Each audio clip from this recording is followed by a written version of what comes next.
This is day one of the disassembly of the white 95 Crown Victoria, and this represents about a day's worth of work right here. I've got the fan removed, radiator removed, fan shroud, and electric fan. And one of the things I discovered is the car took a hit on the lower front portion and bent the radiator cradle back quite a bit. And that's why I had a lot of trouble getting that radiator out of there, because I've lost about 2 inches worth of clearance to work with. And here's all the parts, and there's the radiator, and you can tell what happened when the car took that hit. It made some contact with the fan, so the radiator is basically junk. Too many of the cooling fins are plugged up. And besides that, the cooling system was in very bad shape. Large pieces of scale and rust were coming out when I drained it. And the fan shroud got pushed back into the fan, so somebody basically broke off bits and pieces of this plastic in order to keep the car running and just keep driving it without actually fixing anything. So the fan shroud is junk. But the electric fan is actually pretty good, so I'll keep that. Same thing with the windshield wiper transmission and motor assembly. That's actually a good part. I'm not going to use it though, but it'd be good to have as a spare. There's the fan, there's the power steering pump, which in reality, kind of interesting when you start taking cars apart. If I can focus, that was made in 11/25/2008, so somebody put a new power steering pump on this car, or a remanufactured power steering pump. Unfortunately, when I got the car, I found that the power steering was damaged because the electrical connector was already broken off. This controls a little solenoid in here, and it controls the hydraulic pressure delivered to the power steering gear to give you the variable ratio power steering that Ford advertised. So that's a good part to have as a spare, but I'm going to go ahead and use my known good power steering pump off the other Crown Vic. We have some vapor canister purge solenoid hose and valve and coolant bottle and various other parts of the car. I've got the AC compressor removed from the lower block and set aside, just sitting there. I did not discharge the lines. I don't think I have to discharge the system and take the hard lines off. The book does recommend disconnecting these lines right here, and discharge the system and disconnect these lines and leave the compressor attached to the engine. I'm not sure why they do that. I'm going to try to get the engine out of here without doing that, because discharging and recharging the AC system is just an added expense I don't want. And I'm thinking I might be able to transfer complete air conditioning assemblies. It remains to be seen if I can or not. Of course, the power steering pump has been removed to get clearance, and the high pressure hose wrapped around there to keep it out of the way. Same thing with the reservoir hose. And one thing I'm doing as I'm disassembling everything is just putting all the fasteners back in hand tight where they came out of, because that's a really good way to keep track of everything as you go along without losing any of the nuts and bolts. Same thing for the wiper assembly. I'm just leaving the screws in where you see these, just so I know that where all the screws go. It's a little bit more trouble because you have to take time to put them in, and then when you go to put the part back in, you got to take this screw out and then put the screw back in.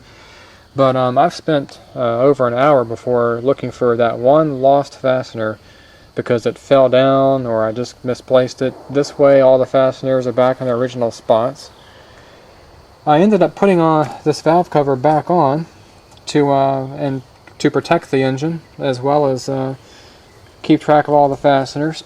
This is going to be a good rebuildable core engine for somebody, and I don't want leaves and debris and humidity and all that kind of stuff getting in there and doing any further damage.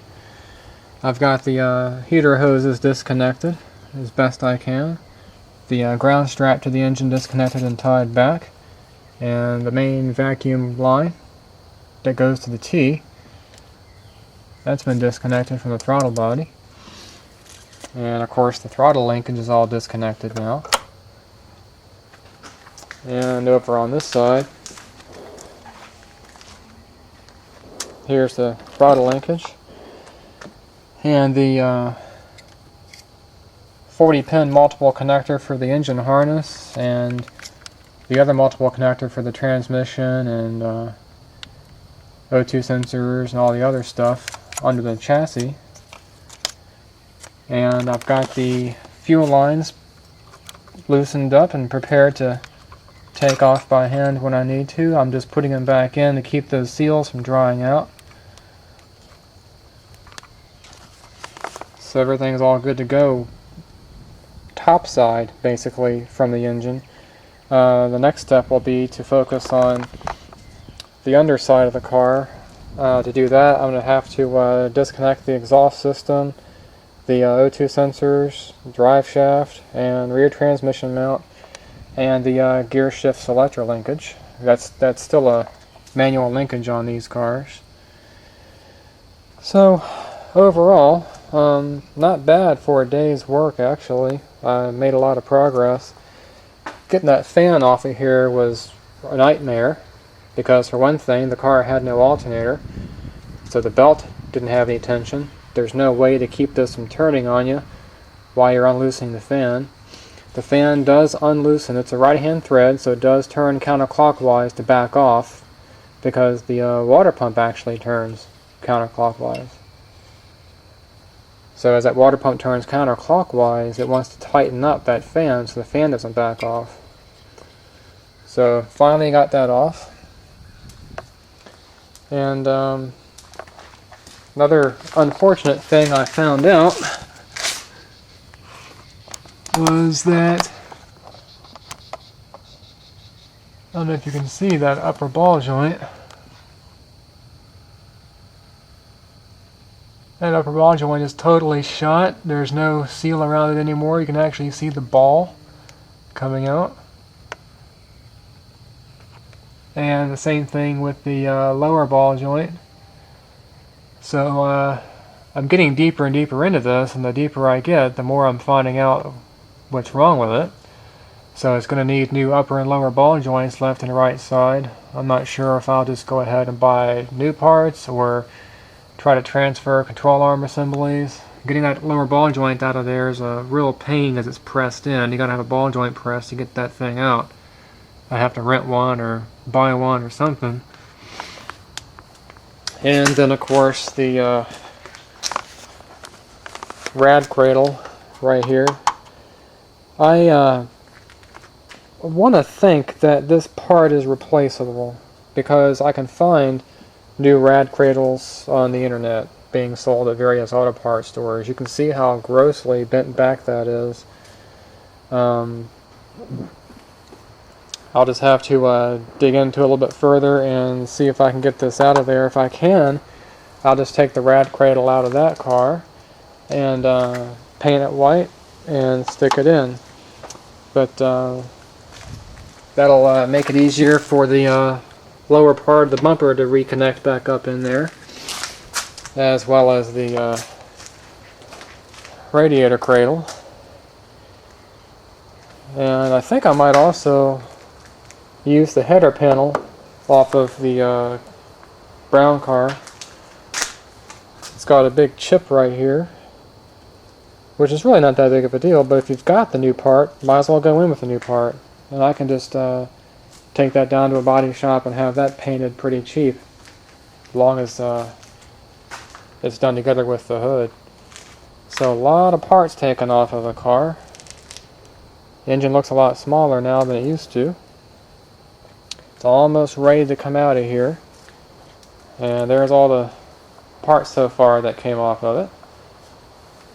And then once this engine's out, I got to do it all over again on that car. And then I'll be able to put it in. But while I've got the engine out, it'd be a really good opportunity to go ahead and swap power steering gears, maybe do some of the suspension work I was talking about, transfer the AC evaporator and receiver dryer assembly and blower motor. This whole thing should come out of here as one complete unit, along with the lines and the compressor and condenser. Hopefully. That's my intention, is not to have to discharge everything. So this is quite the project, but progress is definitely being made. I've got other cars I can drive, so I can work on this thing little by little as I get time, and that's pretty much how you have to handle these kinds of projects. They're so complicated and so many pieces involved that you basically have to chunk it up into certain sub-projects or smaller projects and just do one thing at a time, and you'll eventually get the whole thing done before you know it.